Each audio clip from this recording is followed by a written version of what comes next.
Abu Dzar Al-Ghifari, qala Rasulullah sallallahu alaihi wasallam. Bab pertama. Furija saqfu baiti di Makkah. Dalam mengawali peristiwa Isra ini, tiba kemudian atap rumahku ditembus. Ada tembusan. Fanazala Jibril alaihi salam. Maka tampaklah Jibril alaihi salam. Ini saya gambarkan lokasinya supaya nanti kalau antum haji atau umrah, insya Allah bisa lebih tahu ya. Semoga yang belum bisa dipercepat insya Allah ya. Nah, tidak cukup dengan amin, nabung antum ya, nabung. Nah, ya, nanti saya tunjukkan. Ya nggak apa-apa, antum duduk aja nggak apa. Ya, ya. Biar nanti kalau di hari kiamat antum ditanya, jadi nggak bisa ngeles antum. Kenapa antum tidak amalkan? Saya sibuk ngapus ya Allah. Ya, nah. Jadi biarkan saya datang sendiri, rangkan sendiri, nulis sendiri, ngapus sendiri, ya. Jadi ringan hisab di hadapan Allah insya Allah. Ini Zam-Zam. Supaya gampang. Ini ada jam besar di atasnya. Saya sering menyebut jam gadang Arab. Ini Hotel Safwan. Ini ada jalan ke sini ke Mahlas Jin. Dan ini ada bukit namanya Jabal Qubais. Di atasnya ada istana. Jadi tamu-tamu yang dari raja, dari macam-macam, ini ke sini dikasih jembatan nanti ke sini. Jabal Qubais ini tempat Nabi setelah diisrakan, beliau menginformasikannya naik ke sini. Karena ini simbol kepemimpinan, simbol kedudukan. Jadi siapa yang naik ke sini itu pemimpinnya. Makanya kenapa dibangun istana di atas ini untuk memberikan kesan ini sekarang saya yang pimpin, gitu maksudnya. Ya. Nah, kalau antum dari sini, dari Zam-Zam, itu selurus ini nanti ada King Abdul Aziz pintu pertama, langsung belok ke sini, jangan masuk sini kalau ingin tahu. Begitu belok ke kanan ke sini, ada pintu 26 Gate Ismail bersamaan dengan depannya itu pos security begini. Ada CCTV warna putih, ada di sini satu. Di sini ada bangku warna merah satu. Nah, sepanjang ke sini sampai ujung ini nanti ya. Ini ada kipas angin, dah saya hitung ada 35. Saya hitung betul, 35 kipas angin. Jadi kalau sekarang ada 37 nambah 2 berarti ya. Nah, masuk sini itu nanti di sini ada babun Nabi, gate Nabi. Gate Ali, gate Nabi, nanti masuk ke sini lagi ada babus salam. Ya, babus salam ini kalau sedang bagus, aksesnya udah bisa, sunnahnya dari sini. Ya, karena ini sejajar dengan rumah Nabi, ini Maulid Nabi, Nabi dilahirkan di sini. Yang sampingnya ada tempat ngambil air Zam-Zam pakai keran. Nanti yang jualan orang Taif, kerannya ada 2, yang kecil 5 real, yang besar 10 real. Ngambil di sini. Nah, dari sini lurus, ini ada bukit di atas nih. Ya, jadi kalau ada matahari pagi-pagi mantulkan bayangan, tembusnya ke sini. Ya, masuknya ke babus salam, ke sini. Nanti di sini antum akan temukan langsung bertemu dengan Bukit Safa. Kalau keluar dari sini langsung ketemunya Hajar Aswad. Jadi nggak muter-muter. Secara singkat, di gate Nabi ini, babun Nabi, disinilah peristiwa terjadi sebelum keberangkatan Isra. Ya, ini tempat mainnya Ibnu Abbas radhiyallahu taala anhuma. Ibnu Abbas tuh rumahnya di sini. Kalau masuk di sini ada pintu babus salam, di luar dekat sini ini rumahnya Abbas paman Nabi radhiyallahu taala anhu. Di sini nanti di Bukit Safa ada rumahnya Arqam bin Abi Arqam. Nah, ini gate Nabi sallallahu alaihi wasallam, di sini peristiwanya. Dulu di sini ada tiang listrik, tiang lampu bukan tiang listrik, tinggi. Sekarang ada jembatan. Ini rumahnya Abu Jahal. Ini. Dulu waktu muda kalah gulat sama Nabi. Baca lagi sirah. Nabi itu kekar, kuat badannya, kalah gulat. Masih nerima. Tapi karena kalah cinta, dendam sama Nabi. Melamar Sayyidah Khadijah, ketika ditinggal suami kedua, dilamar Abu Jahal, ditolak. Nabi nggak lamar, minta dilamar oleh Sayyidah Khadijah. Maka muncullah dendamnya dari situ karena cinta tertolak. Maka semua yang keluar dari Muhammad mesti salah, walaupun itu benar. Makanya kalau ada orang bodoh, ini bapaknya yang terbodoh. Karena benar pun dia tolak juga. Maka disebutlah dengan Abu Jahal. Itu salah satu bab sirahnya. Di sini tempatnya teman-teman. Nah, furija saqfu baiti. Jadi kalau ngajinya begini enak, kita bisa visualisasi. Ini anak-anak di sekolah cuma diajarkan begini. Nabi menerima wahyu di Gua Hiro ya. Gua Hiro itu dari rumah Nabi berapa jaraknya, Joni?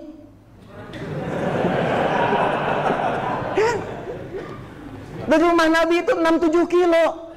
Saya sempat naik ke atas ke Gua Hiro itu 6-7 kilo, lewatin 5 bukit paling sedikit. Ke atasnya naik lagi 700 meter.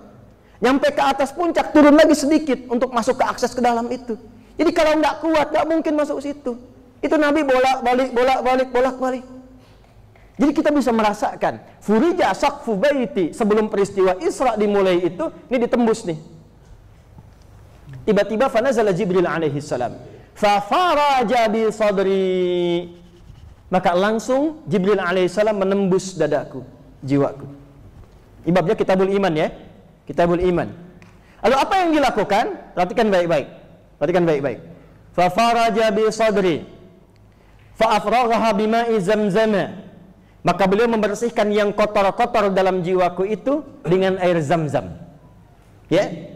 Faja'a bispostin mumtali'in hikmatan wa imanan. Makanya di sini nanti saya berikan satu ijazah dari hadis ini, doa saat minum air Zam-Zam dari hadis ini. Maka ketika dibersihkan, diinstallah, dimasukkanlah dalam hatiku itu, hilangkan yang kotornya, ditanamkan dua hal. Satu hikmah, yang kedua iman. Hikmah, yang kedua apa? Iman. Perhatikan babnya. Kalau antum ingin diangkat ke tempat tertinggi, menjadi orang yang hebat, makomnya terbaik, maqaman mahmuda, maka apa yang pertama harus dilakukan? Setiap bidang aktivitas, antum mau bisnis, antum melakukan pekerjaan, jangan dilakukan sebelum ketahui dulu medannya. Mau dagang kemana nih? Ke Surabaya, di mana dagangnya? Riset dulu ke sana, perhatikan dulu. Seperti Isra Nabi, sebelum memulai tugasnya dengan sangat luas, ditontonkan dulu oleh Allah. Lihat nih, ini dari Mekah sampai dengan ke Palestina. Seperti ini keadaannya.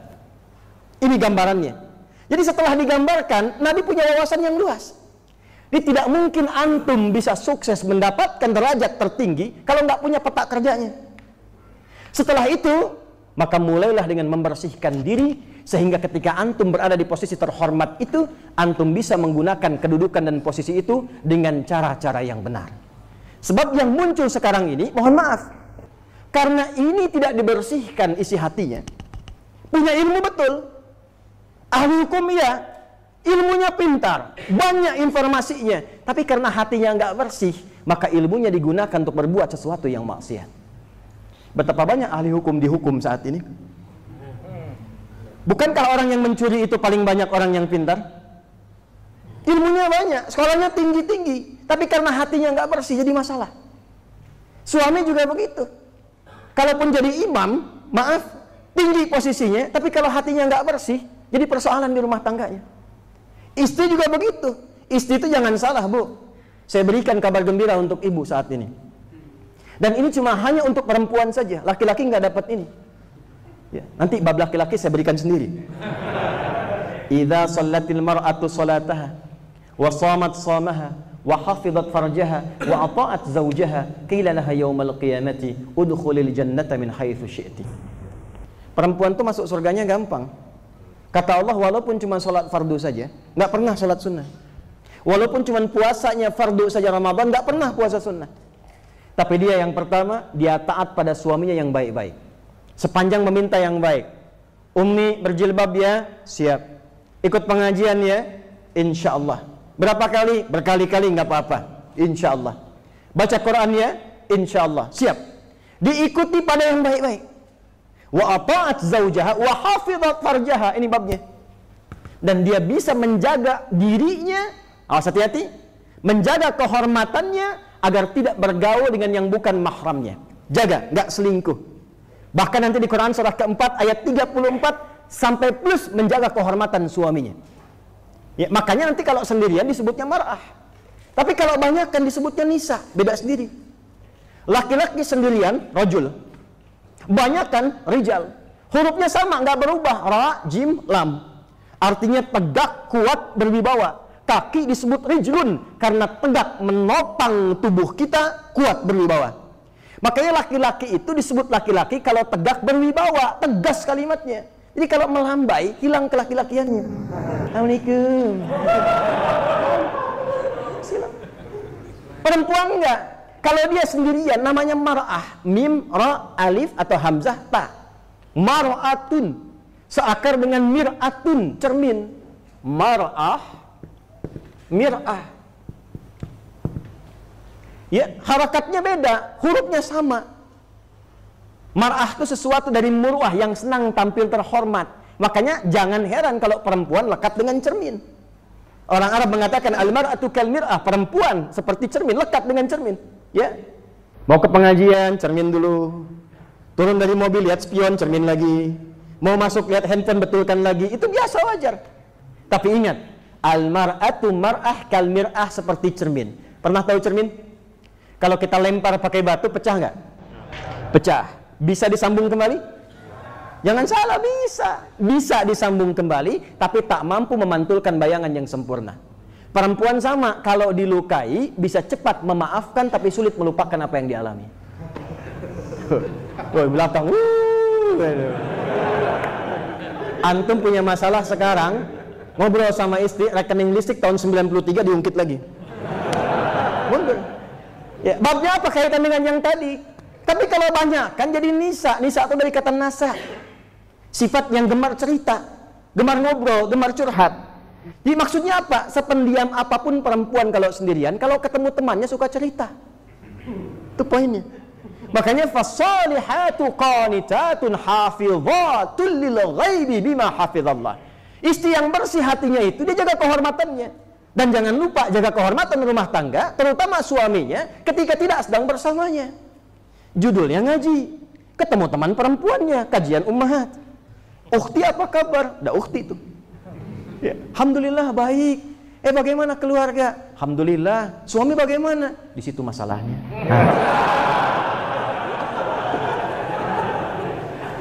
Sekarang nggak pengajian dia bisa bikin status kan? Ya kan?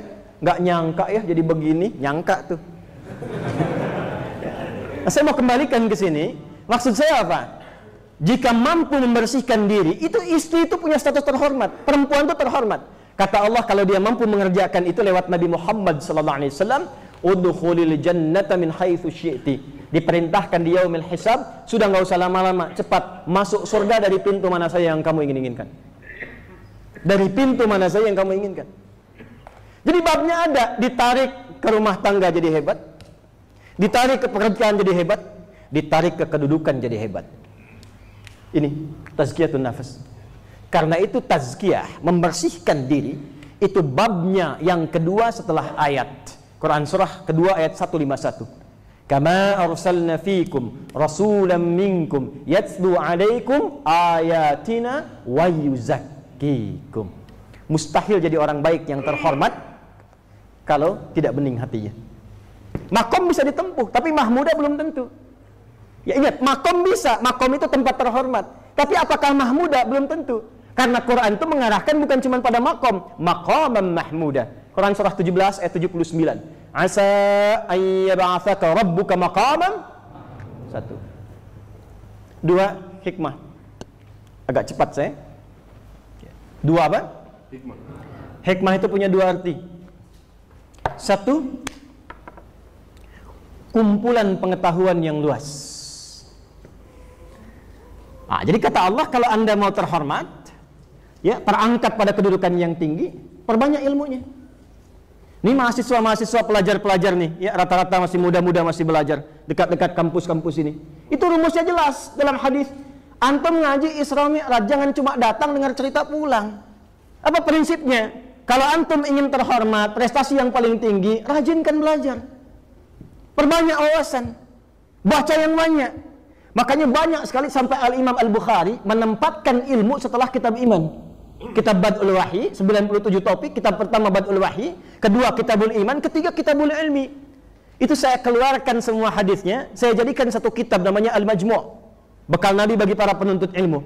Demi Allah saya katakan, tidak ada yang belajar dari petunjuk itu kecuali setidaknya minimal meningkat kecerdasannya 3 kali lipat. Dan itu diatur kapan belajar, waktunya kapan mengulang, ya bagaimana caranya cepat mengingat sesuatu, sulit melupakan. Kan ingatan itu cuma 4 sifat, tapi kalau antum belajar bab ini, antum jadi yang kelima. Sifat pertama itu cepat hafal, lambat lupa. Yang kedua, cepat ingat, cepat hafal, cepat lupa. Yang ketiga, lambat ingat, lambat lupa. Yang keempat agak repot, lambat ingat, cepat lupa. Saya terangkan sekarang udah 1 jam lebih nih. Belum ingat. Begitu mau pulang, ingat. Sampai depan lupa. Tapi yang kelima nggak begitu. Yang kelima itu, Allahu Akbar ya kawan. Yang kelima, cepat ingat, sulit lupa. Jadi mau lupa susah, bukan mau ingat. Mau lupa susah. Biasanya kan utang itu ya. Utang. Ini ilmu. Saya pernah ngaji, saya terapkan itu. Dari sejak saya ngaji bab itu, saya terapkan di pengetahuan, sampai sekarang mau lupa susah. Saya ngaji pertama tajwid 97. Kitabnya Hidayatul Mustafid fi Ilmi Tajwid. Saya belum bisa bahasa Arab, tapi sampai sekarang nggak bisa lupa. At-tajwidu lughatan al-ityanu bil jayyidi wastilahan ilmun yu'rafu biha qawm nastaqum as-safati wal mududi wa ghairi dhalika katarqiqi wa tafhim wa nahwihima ma ghayatu ilmi at-tajwid ghayatu bulughun nihayati fi itqan lafdhil qur'ani alamatu luqiyan an halat nabawiyyah sahiyyati wa qila ghayatuhu sawnul lisani anil khata'i fi kitabillah ta'ala. Belajarnya hari Rabu jam 2 siang, ditesnya kemudian jam 4. Sampai sekarang saya riset, saya mohon sama Allah, saya pelajari itu. Karena saya ingin tahu hukum tentang musik, perbandingan-perbandingan, saya pelajari sampai notasi. Sampai sekarang mau lupa susah. C, D, F, G, A, B, C, G, A, B, C, D, F, G, D, F, G, A, B, C, D, A, B, C, D, F, G, A, F, G, A, B, C, D, A, B, C, D, F, G, A, B, F, G, A, B, C, D, A, B, C, D, apa saya? Ya, tapi saya nggak bisa, main musik nggak bisa. Karena nggak biasa dan kemistrinya beda dengan Quran. Tapi saya hafal itu. Ya, dibawa kemudian kemana? Ke dalam nazam bisa. Kan dalam ilmu bahasa Arab itu ada yang keempat disebut arud. Nahwu, kemudian saraf, balaghah, cabangnya 3, ma'ani, bayan, badi', kemudian arud. Arud itu 16 rumus lagi. Antum kalau pintar ilmu arud, antum bisa bedakan mana cara baca Quran, mana musik. Nah, arud itu ada lagamnya 16 bahar. Bahar pertama tawil, tawilun lahu dunal bukhuri fadailu fa'ulun mafa'ilun fa'ulun mafa'ilu kifa nabki min dhikra habibin wa manzili bi saqdili wa bainad dakhuli fa hawmali. Ya, rajas mustaf'ilun mustaf'ilun mustaf'ilun mustaf'ilun mustaf'ilun mustaf'ilun sautus safiril bulbuli hayyaja qalbi thamili al-ma'u wa zahru ma'a ma zahri lahdhul muqali fa anta ya sayyidali wa sayyidi wa mawlali fa kam tayammuni ghazaylun uqayqali qataftuhu min wajnatin min fi'li hadha ar-rajuli fa qala la la la faqad ghada muharwili wa wal walad wali ya waylali fa qultu la tuwalwili fa bayyinul lu'lu'ali qalat tawhina kadha in radhul muqali kahatan ka kailali tabtabuli. Dulu dipelajari, begitu belajar dari situ kemudian bisa bedakan. Karena ada iramanya, syarat syair itu kan 4. 1 fasahah, 2 uslub, 3 khayal imajinasi, 4 musik, ada iramanya. Makanya ketika mereka bikin madid, ya, mufa'alatun fa'ilatun, pulang dari Tabuk, kemudian memunculkan syair. Tala'al badru alaina. Itu sebetulnya salawat Tabuk, bukan salawat Badar. Ya, Badar itu dari namanya, Badru, ya, sebetulnya pulang dari Tabuk. Tapi yang saya ingin katakan, rumusnya pakai madid. Tala'al badru alaina. 16 irama ini gak pernah dipakai untuk baca Quran. Gitu. Gak pernah dipakai. Dulu zaman Nabi, khatam sebagus-bagusnya, sehebat-hebatnya Abdullah bin Mas'ud, gak pernah baca surat Wadduha misalnya dengan lagam madid. Wadduha wal laili idza saja. Gak pernah ada. Makanya gitu. Nggak pernah ada. Makanya dari sini kita bisa nyimpulkan hukum. Antum nggak usah aneh-aneh. Jangan lagi baca Quran pakai langgam-langgam yang aneh-aneh. Nanti orang Bandung pakai Fatihahnya, pakai lagamnya manuk dadali. Iyyaka na'budu wa iyyaka nasta'in, bubar. Larangan memang nggak ada, tapi ketentuannya juga nggak ada. Di belajar ilmu itu kalau kita masuk menggunakan pendekatan ini nyampe. Dulu orang baca Quran itu menemukan sesuatu. Ya. Misal kita ambil misalnya, ada seorang ulama besar, cendekiawan di bidang kimia. Ya, namanya Jabir bin Hayyan. Itu ngaji surat Al-Hadid sampai ayat 25-26. Wa anzalnal hadid, dan demi keagunganku diturunkanlah kemudian besi. Penasaran, dibawa ke lab ya. Dilihat, dikeluarkan sampai keluarlah atomnya besi. Sekarang orang bilang penemu atom John Dalton, padahal yang meriset pertama Jabir bin Hayyan. Dibawa ke ma'malnya, ke labnya, dikeluarkan, ketemulah atomnya. Sampai sekarang, atom besi itu kalau kita ngaji kimia. Jadi rumusnya itu Fe, F besar, E kecil, ferum namanya. Nomor atomnya berapa? 26. Setiap atom ada isotop. Isotopnya itu kan menjaga kestabilan atom. Isotopnya atom besi itu berapa? 55, 56, 57, 59. Yang paling stabil menjaga itu 57. Surah 57 ayat 25 sampai 26. Ketemu. Iya. Dulu orang ngajinya apa? Ngaji baca surat Al-Mulk. Begitu sampai ke ayat 19, dia baca bagaimana burung itu terbang, kepak-katup sayapnya, ya. Lalu diriset tuh, ketemunya apa Ibnu Firnas? Prototipe pesawat terbang. Dipasangkan kemudian ya di tangannya, dia coba terbang naik ke atas atap, jatuh lagi, perbaiki lagi sampai terbang berapa jaraknya, kurang agak lama ya, bisa terbang sampai jatuh, sakit, meninggal. Tapi hasil karyanya ditemukan kemudian, khazanahnya orang-orang setelahnya ditemukan, Wright bersaudara, jadilah pesawat. Dan disempurnakan oleh Profesor Baharudin Yusuf Habibie, keretakan pesawatnya itu, keretakan sayap pesawatnya. Jadi ngajinya begitu. Dari mana prinsip itu didapatkan hikmah ini? Diatur caranya. Antum gak usah tinggi-tinggi, ngaji Al-Arba'in dulu misalnya. Kan bab keduanya gitu kan, hadis nomor kedua, itu ngambil dari Sahih Muslim. Nomor hadis yang ke-8. An Abi Hafsin wa Radil Khattabi radhiyallahu ta'ala anhu qala, bainama nahnu julusun 'inda Rasulillah sallallahu alaihi wasallam, idh tala'a 'alaina rajulun shadidu bayad ath-thiyabi, shadidu sawadi asy-sya'ri, la yura 'alaihi atharu as-safari, wa la ya'rifuhu minna ahadun. فجلس إلى النبي صلى الله عليه وسلم فأسند ركبتيه إلى ركبتيه ووضع كفيه على فخذيه وقال يا محمد أخبرني عن الإسلام إلى آخر الحديث. Paham? Tidak. Kadang ngajinya langsung ke intinya, iman, Islam, ihsan, dan kapan kiamat. Baca dulu dari depan, cepi. Cepat pikirkan maksudnya itu begitu ya. Cepat pikirkan. Kata Umar, bainama nahnu julusun. Baina pakai kata kerja itu sifatnya santai.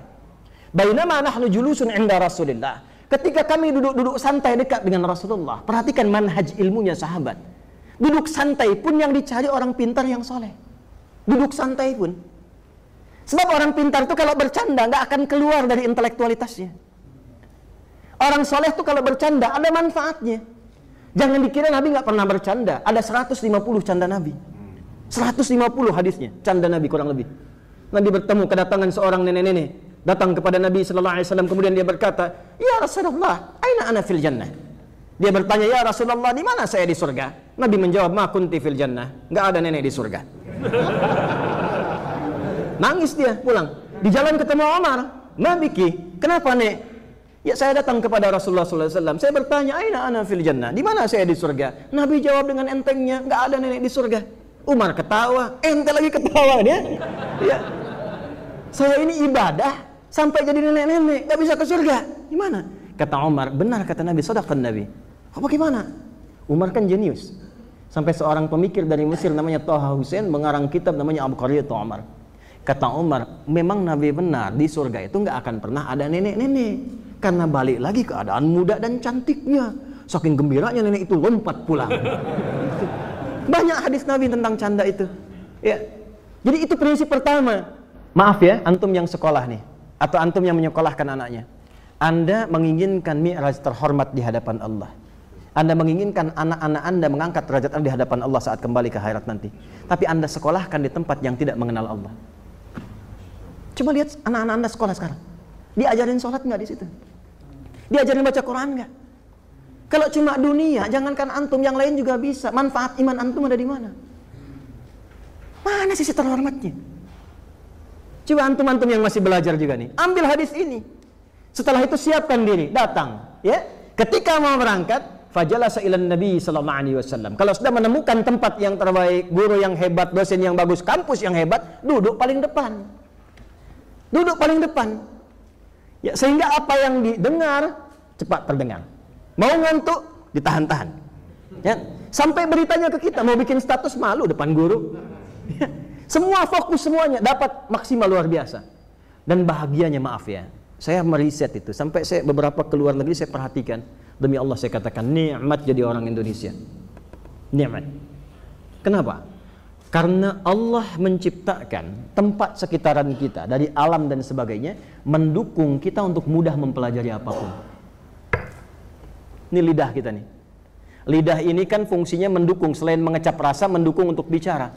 Ini orang Indonesia mau belajar bahasa apapun bisa cepat dan sesuai penuturnya. orang Cina, orang India belajar bahasa Inggris, dipraktekkan selancar apapun orang tahu ini orang India. Set the money, India. Cina bahasa Arab ketahuan Cina. Orang Indonesia bahasa Arab nggak kelihatan orangnya di telepon. Ya Ahmed, kaif halak? Dia nggak tahu itu orang Batu. Bahasa Inggris kayak orang Inggris. Hey John, where have you been? Dia nggak tahu itu orang Chicago, bukan Chicago. Jadi belajar apapun nyambung. Comment staka, mabuti, comment ça va, ça va bien, bonjour, bahasa Prancis. Ya, watashiwa, Indonesiano, adides, bahasa Jepang. Ya. Kamu naso baluasi, Bangladesh. Ya. Jadi mau belajar bahasa apapun kita tuh cepat. Dan yang paling luar biasa, ditanamkan kemampuan memahami sesuatu dengan cepat. Jangankan sab depan, kadang-kadang paling belakang aja, nggak pernah nanya, duduk, itu bisa nilainya tinggi. Indonesia tuh. Indonesia. Antum nggak percaya tuh mahasiswa tuh. Ada kan? Saya di Tripoli, kedatangan anak Afrika datang. Ya Syekh Adi wallahi ajaban Indonesia. Syekh Adi wallahi katanya, saya bingung orang Indonesia. Nabi, kenapa kamu, saya bilang? Itu saya mau ujian, ngapalin 3 bulan.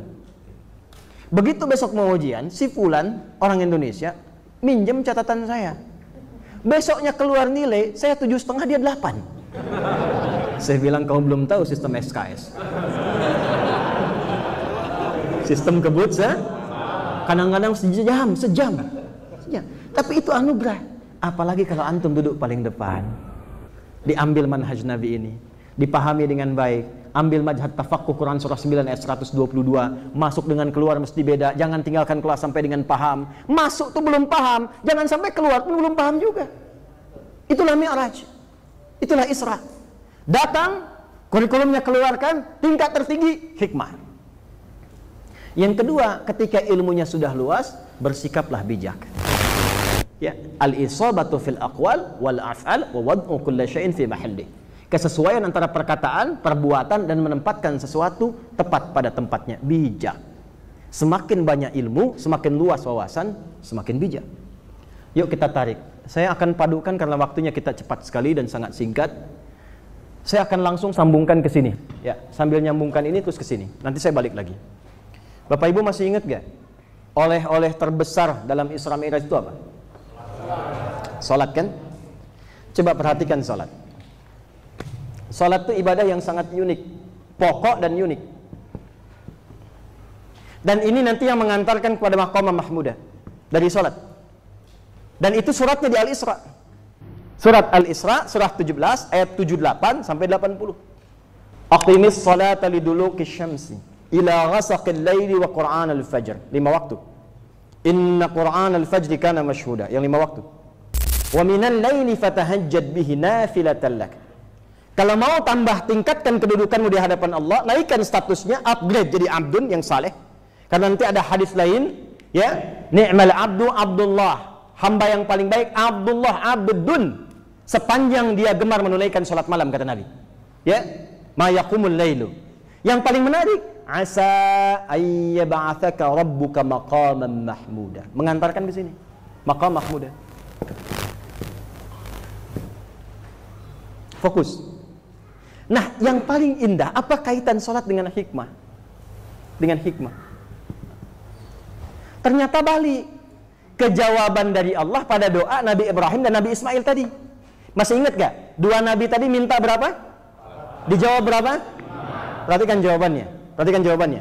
Karena arsalna fikum rasulam minkum yatlu alaikum ayatina wa yuzakkikum wa yu'allimukumul kitaba wa yu'allimukum ma lam takunu. Masih ingat? Ada ayatnya tilawah. Yatlu alaikum ayatina, tilawah. 1, tentang salat nih. Kita nanti praktekkan. Tilawah bukan qiraah. Wahyu pertama turun itu iqra.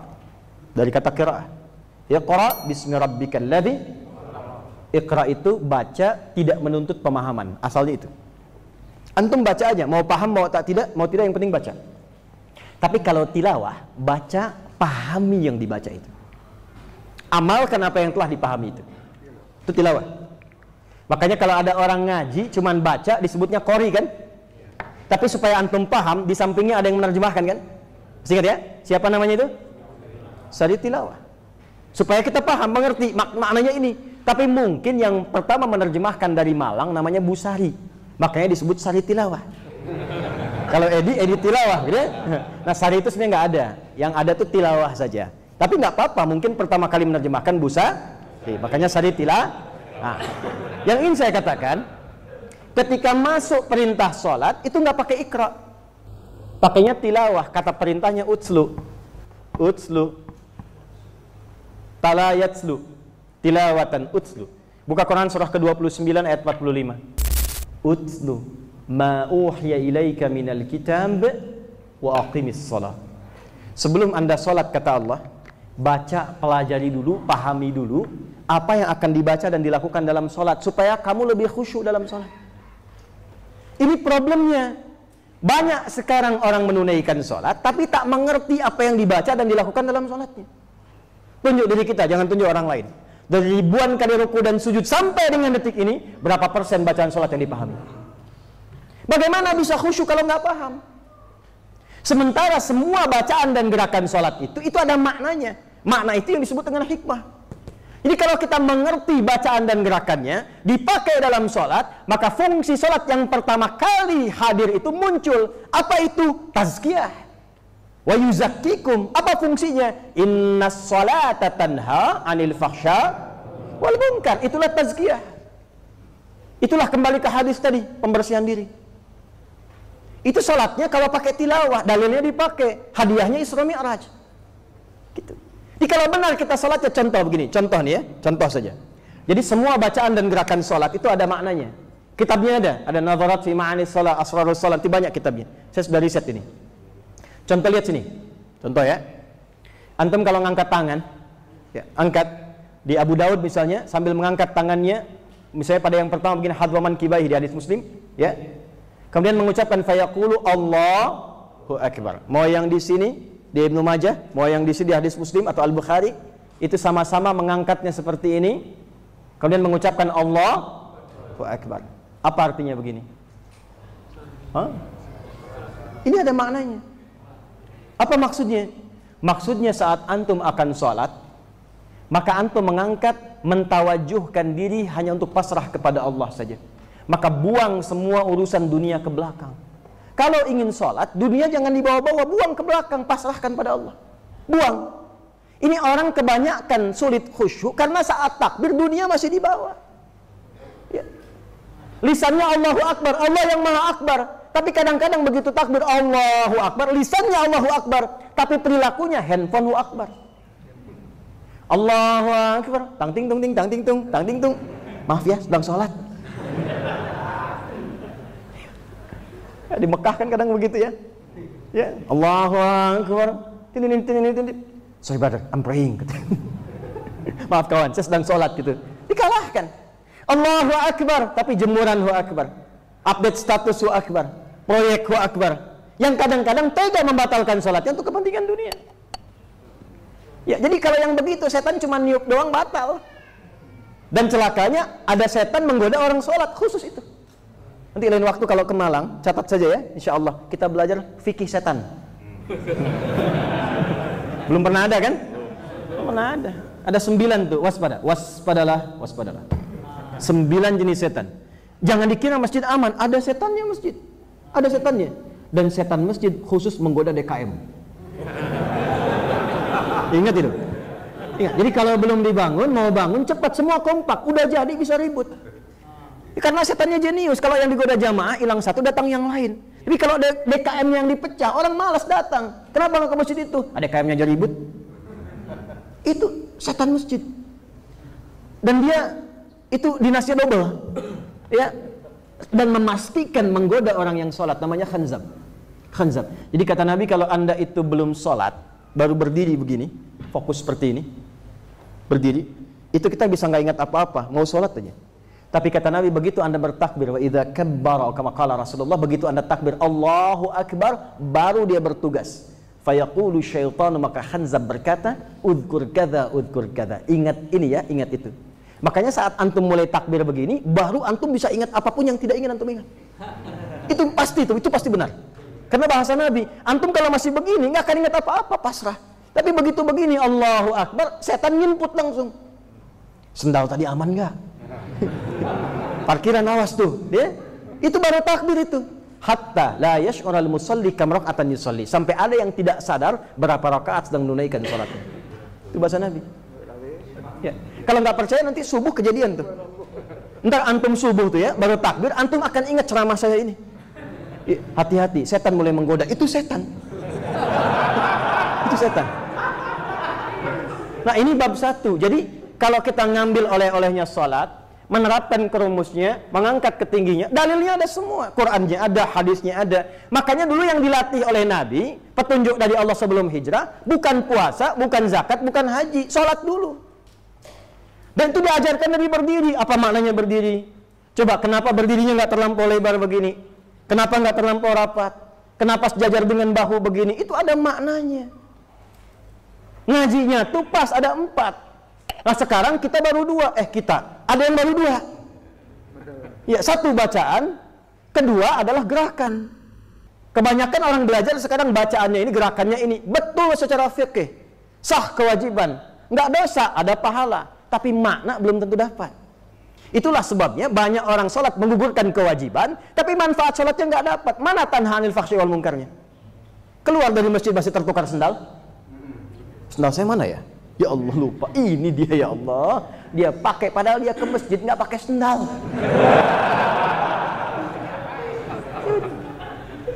Ya. Di mana tanha anil fahsyi wal munkarnya? Ini maknanya dipakai dari awal sampai akhir. Ini 1. Yang kedua, perhatikan pendidikannya. Mengapa dikuatkan pakai iman? Karena ketika iman ini terinstal dalam tubuh, dia akan memancarkan cahaya yang membimbing bagian tubuh kita keseluruhannya untuk beraktivitas. Itulah bedanya iman dengan yang belum beriman. Contoh gini ya, kita ngaji Quran tentang semua fungsi tubuh kita. Mata apa fungsinya? Melihat kan ya? Mata itu melihat. Tapi ketika yang punya mata ini punya iman, imannya akan memberikan cahaya kepada matanya untuk membimbing apa yang layak dilihat. Makanya di Quran sebelum menyebut fungsi mata, imannya dulu. Suratnya surat cahaya. Surah ke-24 ayat 30 untuk laki-laki, 31 untuk perempuan. Qul lil mu'minina yaghuddu min absarihim. Ayat 31-nya, wa qul lil mu'minati yaghuddna min absarihinna. Ya Muhammad sallallahu alaihi wasallam, katakan, viralkan kepada umatmu yang laki-laki, pria-pria yang telah punya iman. Maka imannya akan membimbing matanya bagaimana melihat. Maka jika kata imannya, ini nggak bagus, palingkan, dia akan palingkan. Maka memalingkan dari pandangan karena iman, itu disebut dengan ghaddul basar namanya. Di ghaddul basar itu bukan nggak boleh lihat. Lihat, tapi nanti kata iman, ini nggak bagus dilihat, palingkan. Nah, bagi orang yang belum punya iman, atau imannya lemah, itu nggak akan ada cahaya itu. Jadi semua bisa dilihat, semua kelihatan terhormat. Yang penting terhormat, dan ditutup juga nggak apa-apa. Ya. Kenapa? Karena nggak ada iman. Nah, buat ngecek ada iman atau enggak itu nanti ada ukurannya. Turunlah Quran surah 8 ayat kedua, lengkap dalilnya. Innamal mu'minuna alladzina idza dzukirallahu wajilat qulubuhum. Sungguh orang beriman itu bisa dicek. Diceknya bagaimana? Jika diperdengarkan nama Allah, ada getaran dalam hatinya, ada jawaban. Ya, kan getaran tuh banyak ya. Ada getaran cinta, getaran salah di lalu lintas karena melihat polisi di depan, kan? Dia lewat, boom, kena sama polisi, tangkap kan? SIM ada apa? STNK ada, KTP ada apa? Tahu ada lampu merah, ada apa? Kenapa dia langgar? Saya nggak tahu, ada bapak. Udah bergetar. Tapi ini getaran iman. Jika diperdengarkan nama Allah, ada konfirmasi dalam jiwanya. Kapan diperdengarkan? Mendengar itu fungsi telinga. Bahasa Arab telinga itu udhun, jamaknya adzan. Maka dalam adzan diperdengarkan 5 kali sehari dalam pergantian waktu. Baru bangun diperdengarkan. Supaya ngecek ada iman nggak? Nanti begitu diungkapkan, dibacakan, diperdengarkan, Allahu Akbar, Allahu Akbar, ada getaran. Ya Allah, sudah adzan. Itu. La ilaha illallah. Setan bilang, baru adzan, belum komat. Tapi ada konfirmasi di jiwanya. Itulah iman. Nah, nanti kalau itu sudah aktif, aktifnya bagaimana? Dilatih lewat amal soleh. Amalan paling utamanya sholat. Makanya kalimat iman pertama di Quran pasangannya sholat. Alladzina yu'minuna bil ghaib wa yuqimunas. Nah, sholat itu latihan mengaktifkan iman. Jadi kalau sholat kita benar, imannya keluar. Gitu. Imannya keluar. Jadi begitu imannya keluar, dibimbing semua bagian tubuh. Maka ketika melihat sesuatu, oh ini nggak benar, kata imannya keluar dari sini, ada billboard di luar yang nampak tentang aurat, kata imannya palingkan, dia palingkan. Kata imannya istighfar, astagfirullah. Dan nggak ada yang terlambat. Lisan istighfar, mata nggak berpaling, astagfirullah.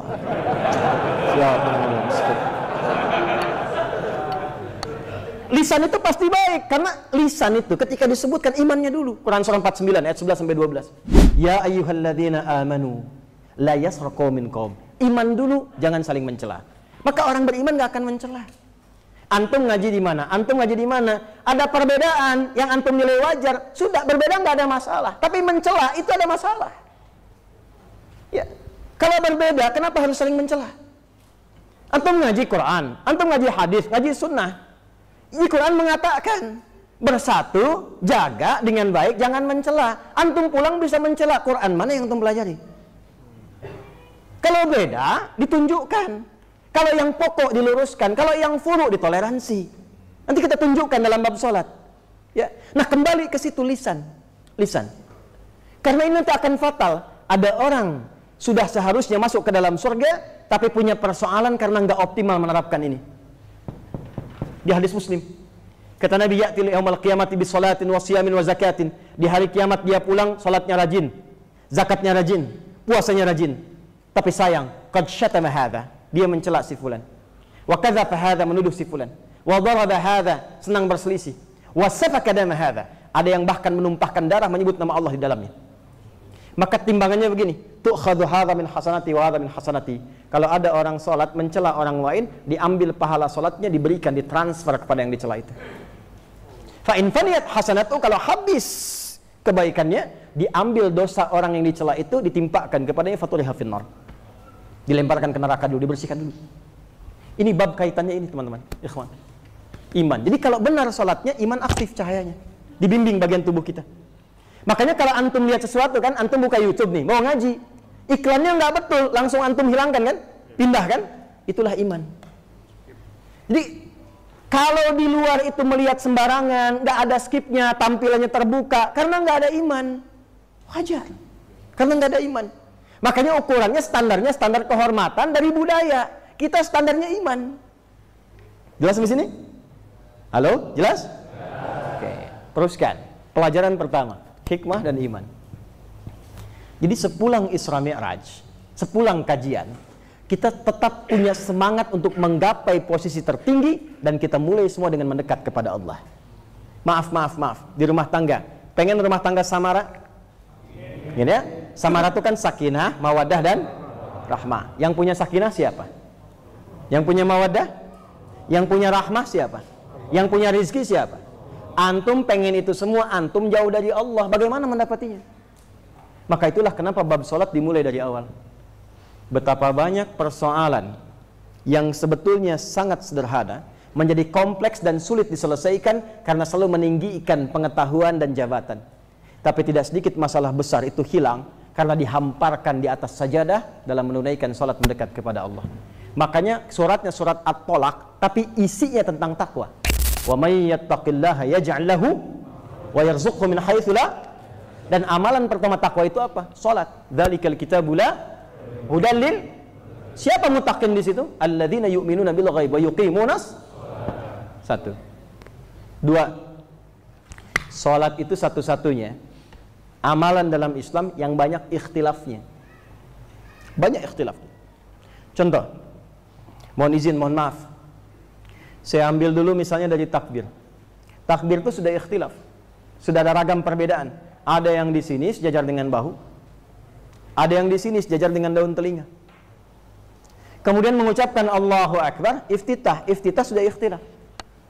Ada yang Allahu Akbar kabira, ada yang wajjahtu, ada yang Allahumma ba'id. Ya? Kemudian Fatihah. Fatihah juga ada riwayatnya. Ada yang Malik Yaumiddin baca panjang, Malik Yaumiddin. Ada yang baca pendek, qalun waras, Maliki yaumiddin. Ihdinas siratal mustaqim, 3 riwayat ikhtilaf. Ada yang pakai shad, ya Hafs dari Asim, ihdinas siratal mustaqim. Ada yang pakai sin, Qalun, Warash dari Nafi', ihdinas siratal mustaqim. Ada yang pakai zai, ihdinas siratal mustaqim. Tuh. Ya, alaihim, ada yang pakai alaihum, ada yang pakai alaihimu. Udah ikhtilaf. Ya. Tapi Masya Allah, apa yang diajarkan dari semuanya ini? Allah ingin mengajarkan dalam kehidupan itu kadang-kadang ada yang tidak seragam, ada yang tidak mesti sama. Karena kenyamanan seseorang itu dari karakternya bisa berbeda-beda. Kalau dipandang oleh Allah semua bisa, maka Allah berikan satu cara, satu bacaan. Contohnya takbir. Semua bisa, satu bacaan Allahu Akbar, bisa. Makanya nggak ada perbedaan pendapat, nggak ada ikhtilaf. Nggak ada orang sholat Allahur Rahman, Allahul Quddus. Ya semua Allahu Akbar. Tapi dalam hal yang diduga hamba-hamba itu memiliki kenyamanan yang berbeda, bahkan mungkin punya kemampuan akibat pengaruh lingkungan yang tidak sama, diberikanlah keragaman-keragaman itu. Contoh misalnya, bacaan Al-Fatihah. Dari bacaan kita mulai ngaji, riwayatnya sudah ada 7 yang pokok mutawatir. Ada penafsiran qiraat sab'ah. Ada orang Arab yang nggak bisa baca A, bacanya saja. Sekarang Palestina, Syria, wilayah Irak ke sana itu pakai Kaifa haluk, kaifa halik?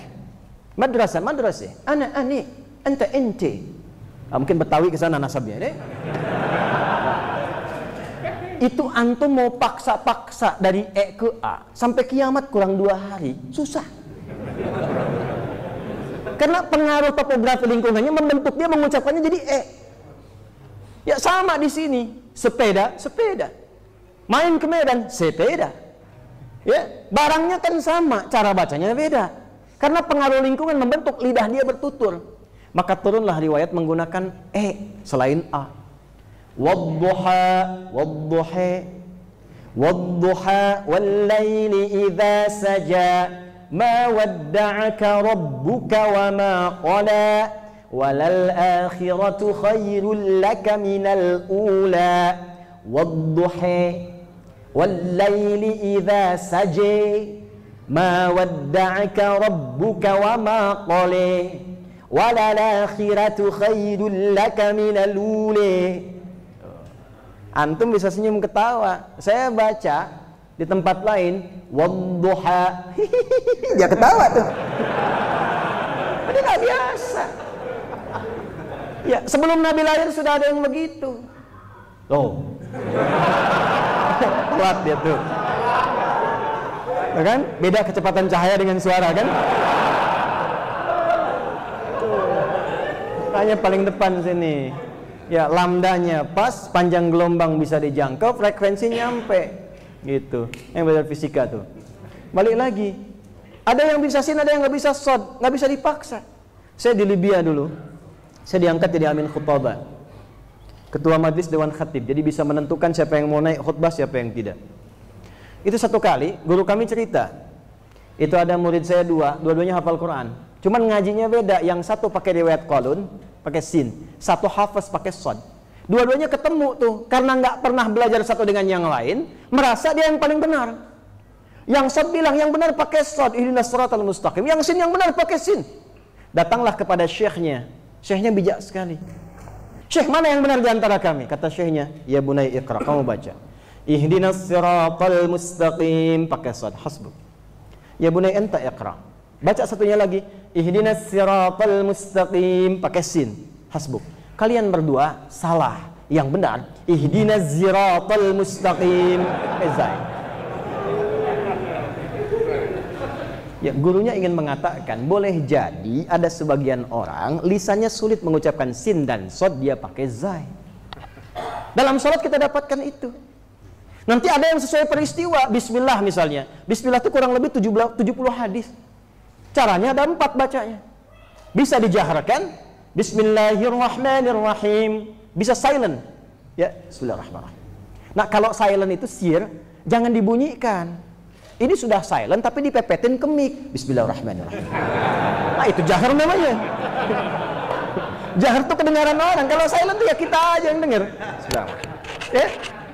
di Masjidil Haram tuh karena memang peka mic-nya. Walaupun bilang Bismillahirrahmanirrahim, kadang kedengaran karena peka. Ya, ini kan nggak peka Bismillahirrahmanirrahim. Itu jahar namanya. Ya. Yang ketiga nggak dibaca sama sekali langsung. Alhamdulillahi Rabbil Alamin. Yang keempat baca rakaat pertama dengan jahar, selanjutnya tidak dibaca sama sekali. Itu yang pernah dipraktikkan Imam Sudais saat ngimamin Jumatan di sini.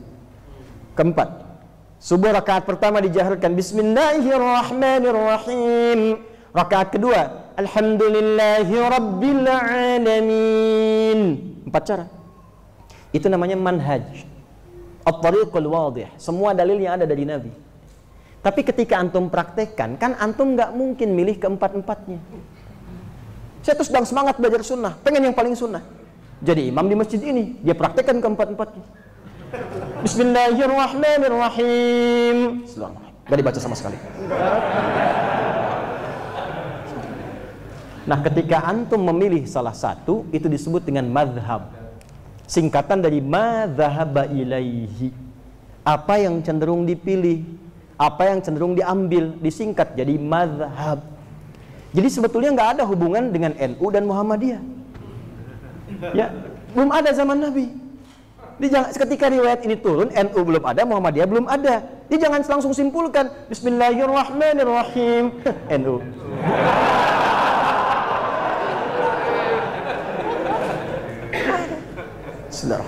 Alhamdulillahi Rabbil Alamin. Saya 2010 itu tugas di Mekah, nyambut rombongan jemaah haji pertama.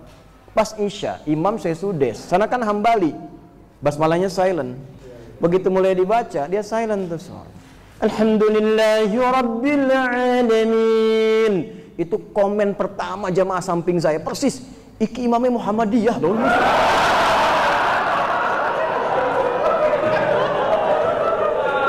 Jadi Muhammadiyah cabang Masjidil Haram.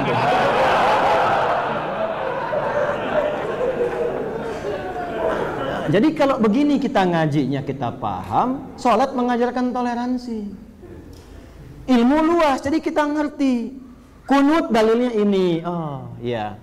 Kalau kita makmum di belakang orang kunut, sampai Ibnu Shalih Al-Utsaimin, itu mazhabnya Hambali. Hambali itu nggak kunut. Dinazilah aja kunutnya. Tapi fatwa beliau apa? Kalau engkau bermakmum di belakang imam yang kunut, engkau aminkan, ikut kunut. Ikut kunut itu. Jadi bukan imamnya kunut, Allahumma hdina fiman hadait, bid'ah. Amin. Amin.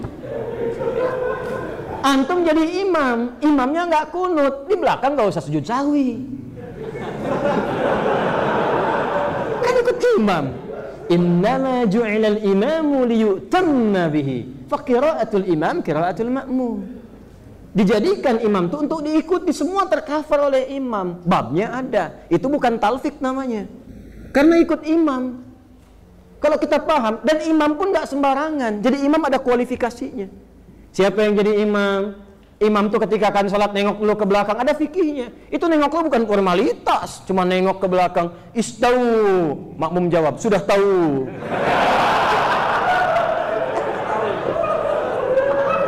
Cuma istau, istaqimu balik begini, bukan begitu. Lihat siapa yang sholat. Oh ini orang transit. Oh yang ini senior nggak bisa berdiri lama. Yang itu wajahnya cool-cool semua. Maka dari situ imam bijak, berbalik kemudian membaca surat sesuai kapasitas makmum. Nah ini ngelihat, gak lihat imam, gak lihat makmumnya, tiba-tiba balik aja. Ghairil maghdubi alaihim waladdallin. Amin. Bismillahirrahmanirrahim. Yasin. Makmum udah begini. Allahu Akbar.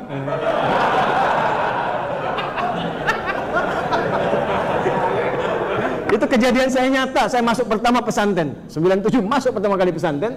Imamnya kelas 6, tingkat paling tinggi. Jadi begitu tarawih, santri baru datang, imam tingkat tinggi paling akhir kelas 6. Begitu ngimamin waladdallin amin yasin. Waduh, saya bilang panjang nih. Allahu Akbar. Aduh. Begitu. Imam diikutin, ikutin imam.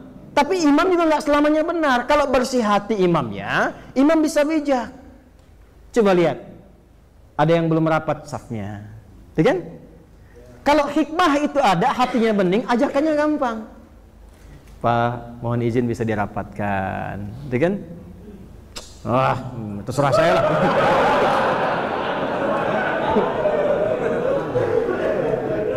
Masjid ini belum ada, saya sudah ada di sini.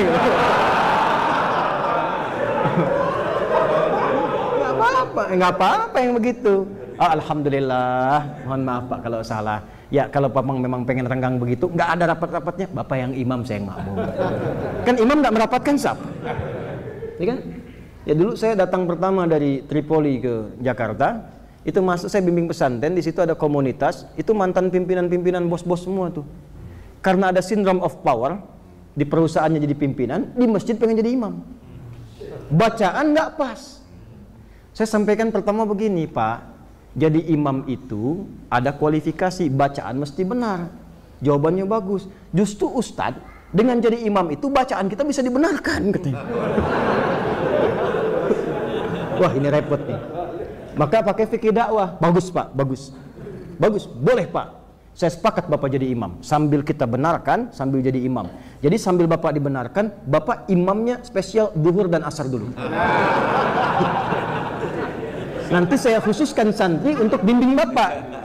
Ya, bimbing Bapak. Jadi maghrib sama isya subuh biar saya dan santri itu. Sepakat Pak? Sepakat. Yang penting nggak menurunkan status dia sebagai imam. Tapi imamnya zuhur dan nggak bunyi. Nggak bunyi. Jadi begitu dia dengar maghribnya bagus, isyanya bagus, bacaannya subuhnya bagus, sudah mulai bagus bacaan, kita tawari, Pak monggo imam. Oh sudah, yang ini saya sudah bagus. Masuk. Tapi imam nggak selamanya benar. Dan imam pun kalau benih, hatinya itu bersih, bagus, ini dipakai hikmah Islam Mi'rajnya, ditegur makmum nggak usah marah. Ya. Wa haitsu ma kuntum fawallu wujuhakum syatrah wa innahu lal haqqu min rabbi subhanallah. Hah? Wa haitsu ma kuntum fawallu wujuhakum syatrah subhanallah. Belakang kan? Dan negurnya tuh halus. Bukan salah ya. Subhanallah. Dikembalikannya kepada Allah. Itulah babnya nanti diterapkan oleh Musa dan Harun kepada Firaun. Firaun itu Fir'aunnya. Fir'aunnya tuh. Hobi bunuh orang, ngaku Tuhan anna rabbukumul a'la. Ketika diperintahkan Musa berdakwah, kalimatnya perhatikan, Quran surah 20 ayat 43 sampai 44. Faqula lahu qawlan layyina la'allahu yatadzakkara aw yakhsha. Katakan padanya dengan lemah lembut, mungkin dengan kelembutan itu dia ingat dan sadar kembali, takut pada Allah, berubah jadi baik. Itu babnya. Tapi kalau diingatkan pun harus jelas, yang mengingatkan mesti jelas. Kalau salah ayat, ingatkan dengan ayat, sehingga tidak terjadi. Kemarin saya dapat cerita dari Prof. Mukti, ada satu beliau sampaikan. Jadi ada orang baca Al-Baqarah, ya. Begitu sampai kepada kalimat wa min haitsu kharajta fawalli wajhaka syatral masjidil haram, ya, wa innahu lal haqqu mir rabbik. Dia baca ayat lain, yang di belakang taunya baca ayat berbeda. Subhanallah. Diteruskan wa min haitsu kharajta fawalli wajhaka syatral masjidil haram wa innahu lal haqqu mir rabbik. Subhanallah. Dia baca ulang lagi karena dia nggak tahu apa yang dimaksud. Wa min haitsu kharajta fawalli wajhaka syatral masjidil haram, agak kencang, wa innahu lal haqqu mir rabbik. Subhanallah. Karena sudah nggak tahu apa yang dilakukan, nengok yang benar apa.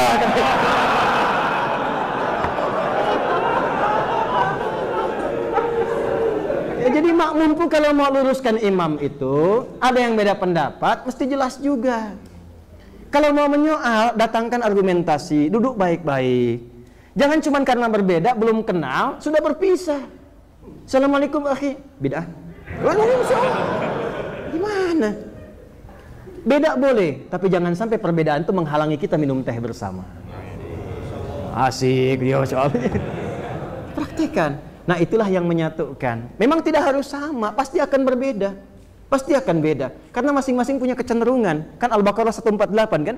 Walikulli wijhatun huwa muwal. Iya, fastabiqun khairat. Di sini ada yang wajjahtu, di sini ada yang Allahumma ba'id, di sini ada yang Allahu akbar kabira, ada yang langsung ke Al-Fatihah, ada yang beda-beda. Tapi kita punya jurusan yang sama. Pelajari manhajnya, pelajari madhabnya. Madhab itu bukan kelompok. Madhab itu pilihan yang tersambung kepada Nabi. Cuman yang mengkodifikasikan, mengumpulkan para imam-imam besar. Imam itu sudah hafal, pandai nulis. Yang imam banyak, dulu menghafal. Cuman semakin dekat kiamat, semakin banyak yang lupa hafalan. Nah, ini dekat-dekat kiamat tuh, banyak yang lupa tuh. Ya. Jadi ini gurauan saja. Maksudnya apa? Ada 4 bintang di zamannya. 150 Hijrah meninggalnya Imam Abu Hanifah An-Nu'man. Datang Imam Malik, lahir tahun 93 atau 94 Hijrah. Imam Syafi'i 150 Hijrah. Imam Abu Hanifah meninggal, Imam Syafi'i lahir. Imam Ahmad bin Hanbal 163-164 Hijrah. Itu 4 imam ini, di luar yang lainnya, itu yang hafalannya sangat kuat dan menuliskan semua sumber referensi. Jadi dituliskan. Makanya hasil tulisan itu nyampe ke kita sekarang. Makanya kita mau belajar apapun pasti nyambungnya lewat situ. Antum mau belajar bab apa, nyambungnya ke situ nanti. Ya, makanya satu jalur yang kita pelajari, jalurnya itu semua dari Nabi ujungnya. Imam Syafi'i tahu 4 bacaan bismillah itu. Tapi kalau beliau pengen pakai dalam sholat kan harus pilih satu. Beliau pilih yang jahar. Bismillahirrahmanirrahim. Pilih. Imam Malik gurunya nggak baca sama sekali. Imam Abu Hanifah nggak baca sama sekali. Imam Ahmad bin Hanbal ditengahi oleh beliau. Beliau senang yang tengah-tengah. Yang ini jahar, yang itu nggak baca. Saya pilih yang silent. Sebab kalau nggak ada yang ini, nggak akan orang kenal dengan riwayatnya. Jadi itu cara memahaminya demikian. Kalau kita insya Allah sudah seperti itu, kompak kita insya Allah. Ya, jamaahnya hidup insya Allah.